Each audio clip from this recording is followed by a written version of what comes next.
Welcome to another installment of Ask and You Shall Receive. In this week's video, we're discussing hemorrhoids and problems down there, though there's nothing wrong with saying vagina, but vaginal tearing and anal tearing, so anal fissures, hemorrhoids, and possible tears after birth. So we're going to go through my stack of natural therapies books and see what we've come up with. And I've been sent down a really interesting rabbit hole. I've enjoyed this very, very much, so I hope that you enjoy it too. And if you're new here, welcome. My name is Monica. This is a place for learning where we learn about spiritual things, life things, relationship things, all things. If you'd like to know more, join my Patreon where I'm constantly doing things. Right now, we're doing a segment on 30 days to find your perfect mate. And I'm live on TikTok. I went live yesterday. I haven't gone in a few months, but I'm trying to regulate a little bit more before I get more busy towards the end of the summer. And yeah, so let's get into it. We have a lot of Edgar Cayce remedies, and I'm going to answer these questions. And we have some other books here, so I'll get into those to answer these questions. And just know that I will be posting some of these books to my Etsy to sell. So check Etsy Guru Grit Astrology. I don't do my readings on Etsy anymore. I will continue to sell the vintage and spiritual books and things like that, but you can book me on gurugrit.com. Okay. If you have any questions, just email me in advance or message me or something. Without further ado, because I'm allergic to long introductions, let's get into what we can do for natural remedies. So, fun fact, hemorrhoids will affect, if they don't already, about approximately 3 out of 4 people. So about 75% of the world's population will experience hemorrhoids at some point in their life. You can get them from sitting too much, standing too much, straining too much, like weightlifting, straining to go to the bathroom, or the opposite. You could have stress. Okay, so diarrhea can also trigger them. So generally an improvement of diet, and there is even some spiritual things that we're going to get into. So let's begin with just Natural Healing Secrets by Brian Chichester. I actually have 2 copies of this book, so you can never have enough healing knowledge, I feel. And the last person to buy a book from me about natural healing got one Edgar Cayce book for free. So in the month of August, I'm going to give away 13 books. So if you order one, let's say like about relationships, I'll just add for my own collection, I'll add another one in there. Okay, so I've got a more modern printed version than the original. So here we go for hemorrhoids. So hemorrhoids affect quite a lot of people, and I mentioned some of the ways that it can happen and how it can happen. So here is this is one condition you probably won't hear your friends discussing at a holiday party, but it's a good bet many of them have had occasionally suffered from this problem. Hemorrhoids are very, very common. Doctors estimate that the majority of Americans get these pesky irritants at one time or another. Also incredibly common with pregnancy. Okay, and a lot of people spend a lot of time indoors these days watching TV on their devices, video gaming for hours and hours and hours. Like that all contributes, that lack of movement contributes. Hemorrhoids are veins in the anus which, instead of moving blood smoothly, get distended and filled with blood. When the blood doesn't flow, the veins gradually swell like a water balloon. Eventually, they get large enough that you start to feel them, and they can become very uncomfortable. And of course, they can rupture, and you can find blood in the stool and panic. So they usually happen when you strain, etc. So the truth is they are rarely serious and will usually go away on their own. When they're painful or itchy, however, you're going to want fast relief. So here are a few ways that can help. So there are times you should obviously go see a doctor, like if this persists for a long time, if you're in excruciating pain, obviously, okay? Okay. Number 1 tip I found across many of these things is call on witch hazel. This is call on the witch. So witch hazel can cool the area quickly and relieve itching. Using water, so sitz baths, but it is advised, so this is a Brian Chichester book, he says not to use things like oils or scented things or like salts, bath salts of any kind, though I've heard people recommending baking soda. Okay, so warm water to help with the circulation, add some lubrication. So the Edgar Cayce books uses different language. Obviously, he channeled these things at a very different time, though he does specify that people suffer physical ailments due to different emotional or mental reasons. So not everything will work for everyone. I'm such a case example. When I go to the doctor and get a prescription, I feel like I'm divinely immunized against many pharmaceutical things. So I'm like, this just doesn't work. I have to get something else, or if there's like a this happened to me this year. There's an extremely rare side effect that can happen in some people. There's even studies on how rare this is. And it's a specialized doctor. I called them and they went, that is so rare. It's probably not you. Lo and behold, some blood work and some ultrasounds back. I am one of those people, so I find that it's really funny. So it's good to try things, try them out. So this is one of the things that tends to work across the board is to keep the area lubricated. So regardless of what, let's say, Edgar Cayce recommended for his time, the modern equivalent of this would be petroleum jelly. So modern name, Vaseline, okay? Putting some Vaseline on the area. Speaking of water and keeping the area lubricated, another solution that comes up a lot in one of the books that says it's an Amish tradition is to, when you wash yourself after using the washroom, you should wash yourself. If you cannot for whatever reason, never dry yourself with dry toilet paper. You need to make it damp. So wet wipes are also discouraged. They can be a little bit grainy. They can be a little bit harsh. They can cause rashes. A lot of the times they're scented, so that's an issue. So just stick to plain toilet paper and use water. And I discuss Montauk Chia quite a lot. He's an incredible chi master, Tai Chi master. So in one of his books, How to Heal Yourself, it's a chi massage for the self or self massage. He says you just take some wet toilet paper and massage the area 50 to 100 times a day. So it's supposed to stimulate the chi in the area. It's good for the circulation. So you're basically just pressing, going around the anus. And so, same thing with the Amish. Basically, you want to wipe or dab with wet toilet paper. You don't want to agitate the area and make it worse. Okay, fibrous foods, raw fruit and vegetables come up a lot. Okay, psyllium husk can be found frequently at health food stores. It's relatively affordable or cheap. Drugstores, things like that. Like I live in Canada, so something like Shoppers Drug Mart should carry psyllium husk. Walmart should carry psyllium husk. Something like Fiber One or Metamucil. Metamucil, I think, is made of psyllium husk. It's just like flavored. I think you can get it sugar free. Okay, drinking lots and lots of water. And this book here, it advises that people who are chronically or very overweight tend to be at higher risk for hemorrhoids. Something to know. Okay, this is Ancient Healing Secrets by Dian Dinson Buckman, PhD, Practical Cures That Work Today. So I like this one because he kind of like goes through the world and there's some like ancient lore in here. So it says Germans, to stop the bleeding, would apply ice packs and cold compresses, dissolve half a cup to half a cup of cornstarch in water to relieve itching. Very interesting. Never heard of that. Never even thought of that. I only use cornstarch for baking, so I thought that was kind of interesting. Mesopotamia. So, the art of grinding sesame seeds into a food butter called tahina or tahini was a secret of Mesopotamia, which was learned by the Egyptians and passed on to the Near East cultures. Although tahini was mainly used as a food in ancient Egypt, medical papyri mentioned it also healing unguent for hemorrhoids. I actually fell down the rabbit hole with this one. I was so interested. I thought, well, what did people do like in the medieval ages? If people were working in the farms and like women used to have vaginal prolapses because they would birth so many children and do so much hard labor, like surely men were also getting hemorrhoids, like working so much. Although we know now medieval European peasants didn't work as much as what the modern man does. But I was like, still, like, what did they do? So I went further back and before Jesus. So I was like, what did they do in ancient Egypt? What did they do in Kemet? So one of the things I found, which I don't know if you feel like making this yourself, but they would make suppositories out of honey. So they would clearly beat the honey into a paste with something that would coagulate it, that you would put inside yourself and it would dissolve. As we know, honey is the healthiest. It's an incredibly healthy food. I wouldn't be surprised if there was some black seed oil in that mixture, something like that. But that seemed to work like a charm thousands of years ago. So good to know.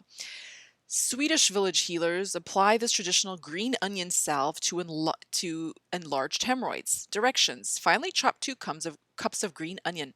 Simmer the onions until they're soft. Quickly add 2 tablespoons of wheat flour and half a cup of cocoa butter. Not coconut oil, cocoa butter. Okay. Okay.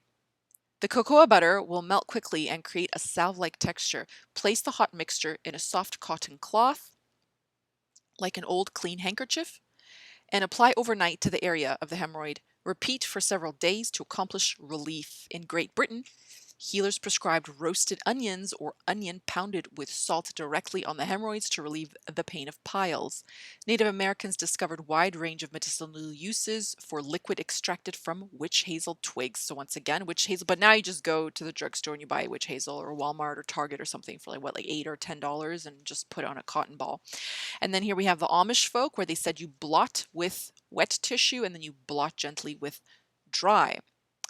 The word myrrh is familiar to us as an incense. The word comes from the ancient Hebrew and Arabic word mur, meaning bitter. Myrrh has been valued as an antiseptic, wound aid, and aromatic medicine. For thousands of years, Arab traders had a monopoly on its sale and distribution. They cleverly protected the source of myrrh with ingenious, outrageous tall tales.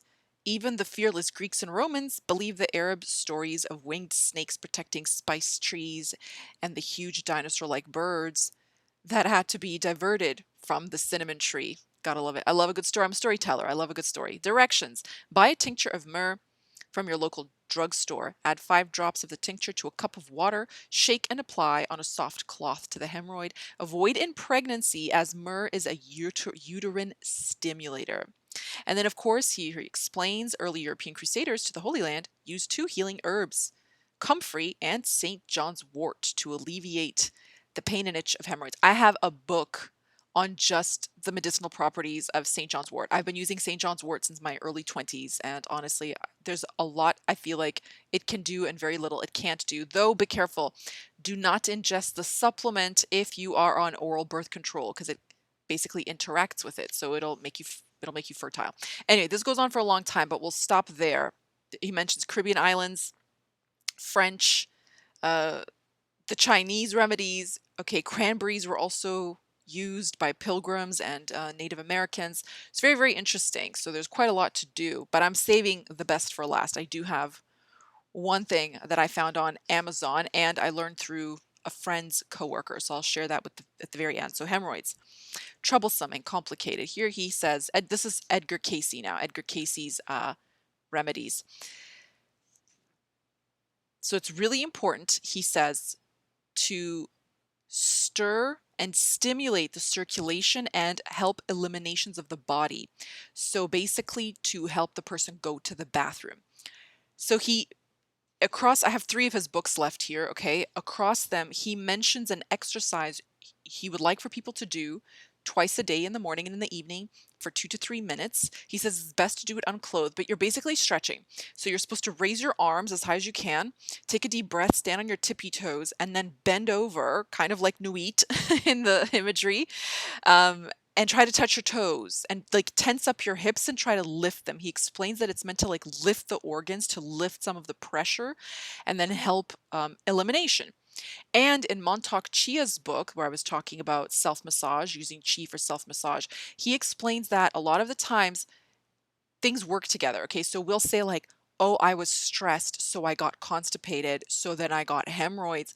He explains the other way around is completely true. He says, actually, being constipated is the cause of a lot of people's stress because they're allowing all that waste to sit in their bodies. And therefore, it's like stewing or marinating overnight when you sleep, which is then causing brain fog. It's not good for you, so it's toxic. So he says you need to find a way to stimulate the area.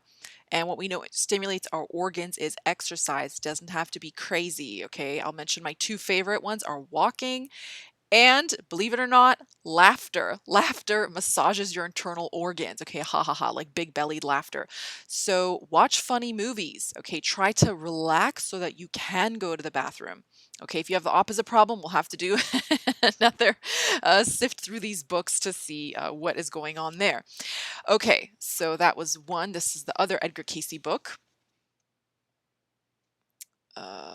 I think I was reading about hair here, or I was reading about baldness. I want to do another one on baldness, okay? But yeah, he gives the same thing for exercise and the use of petroleum jelly, eating fibrous foods. And then in some cases, when it's really extreme, he recommends, of course, spiritual practice, which is the only thing that can really save every individual, even I don't know if you can see it. You probably can't see it. Obviously, you can't see it. In that very corner, that very bookshelf I'm pointing at, there's a book by Dr. Wayne Dyer called There's a Spiritual Solution to Every Problem. So all of our problems are individual and unique to us. That's why the same thing does not work for everyone. I have two friends that suffer from migraines. One of them skips to the doctor, gets a prescription. She's right as rain. The other ones try that 20 times. It doesn't work for her. We're all different, okay? I don't mean just like biologically in our brain chemistry. We're spiritually all very, very unique. So I read this, I have it somewhere. Gary Zukov, I can't get it out. Gary Zukov's The Seat of the Soul when I was 18, 19 years old, and it just like altered how I see life and soulmates and things like that.